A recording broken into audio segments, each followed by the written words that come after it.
Itong mga talata na nagpapatunay na mahalaga ang salita nagdakilang Diyos at mahalaga din ang pagsunod at pagtaima at respeto sa kapwa.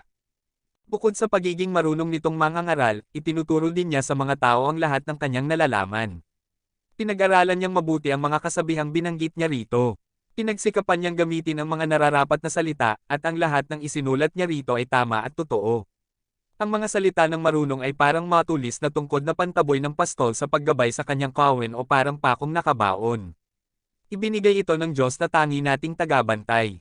Anak, mag-ingat ka sa isa pang bagay na ito, ang pagsusulat ng aklat ay walang katapusan, at ang labis na pag-aaral ay nakakapagod.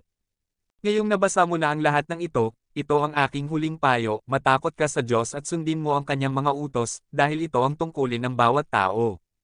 Sapagkat hahatulan tayo ng Diyos ayon sa lahat ng ating ginagawa, mabuti man o masama, hayag man o lihim.